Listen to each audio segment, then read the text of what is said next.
नमस्ते, माझ्या चॅनलमध्ये तुमचं सर्वांचं स्वागत आहे. आज आपल्याला बनवायचं आहे डाळ कांद्याची भाजी, मस्तपैकी फर्स्ट क्लास. बघू शकता मी मुगाची डाळ घेतलेली आहे. आपण पाणी टाकून भिगवून ठेवायची 5-10 मिनटासाठी. त्याच्यानंतर मी काय केलं, 2 कांदे घेतले बरं का, आणि एक टोमॅटो पण घेतला, थोडीशी आपण लसूण पण घेतला थोडासा. मग मी काय केलं, कांदा घेतला, मस्त छोटे छोटे तुकडे करे एकदम बारीक बारीक कापून घ्यायचं चाकूने आपल्याला छानपैकी. पण आम्ही टमाटर पण घेतलं. टमाटरला पण आपण बारीक कट करून घेणार आहोत. बारीक बारीक कट करायचं, जास्त मोठं पण नाही. त्यासाठी तेलामध्ये लवकर हे शेकून जातं ना, त्याच्यासाठी टमाटर बारीक कापून घ्यायचं.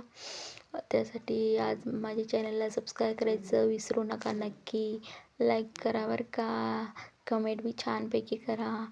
आता बघा, मी लसूण घेतलेला आहे, लसूण सोलून घ्यायचा. त्याच्यानंतर आपल्याला तुम्ही कुटू बी शकतात. मी बारीक बारीक चाकूने कट करून घेतलेला आहे. कट केलेला लसूण मला खूपच आवडतो, त्यासाठी मी कट करून घेत असते, किंवा कुटू बी शकतात, तसं काही नाही. त्यासाठी डाळीमध्ये कट करूनच टाक. 2 मिरच्या पण घेतलेल्या आहेत, हिरव्या मिरच्या मी घेतल्या. मस्त त्याला आपण बारीक कट करून घ्यायचं, छानपैकी कट करायचं. बघा, बारीक बारीक कट करून घेतलं. थोडासा कढीपत्ता पण घेतला बरं का मी. कढीपत्ता बघा, गॅस चालू करून घेतला, मस्त कढईवरती ठेवली, गरम गरम होऊ दिलं कढईला. त्याच्यानंतर थोडंसं तेल टाकलं, तेल पण गरम झाल्यानंतर मस्त त्याच्यानंतर मोहरी टाकली. मोहरी झाली की मग हे टाकलं, जिरी टाकली. हिरवी मिरची पण लाल झाल्यानंतर आपण त्याच्यामध्ये टाकला कांदा.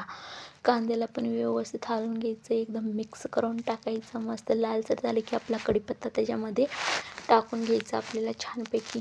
जे आपण कट करून टमाटर ठेवलं होतं ना, ते पण आपण तेलामध्ये टाकून द्यायचं, पूर्ण मिक्स करून घ्यायचं. चवीनुसार मीठ टाकायची, हळद टाकायची, मसाला टाकायचा, आणि थोडीशी मिरची पण टाकायची. व्यवस्थित मिक्स करून घ्यायची. त्याच्यानंतर आपण जी डाळ भिगवून ठेवली होती ना, मस्तपैकी भिगवून गेलेली, बघा किती छान. आता मस्तपैकी त्याच्या कढईमध्ये टाकून द्यायची.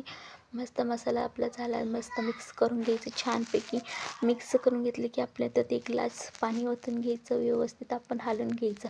5-10 मिनटासाठी ठेवायचं मस्तपैकी शिजवण्यासाठी. बघा, आता मस्त आपली शिजून गेलेली आहे. कढीपत्ता मी टाकलेला आहे, नक्की तुम्ही बी ट्राय करा. मस्त मस्त झालेली आहे भाजी.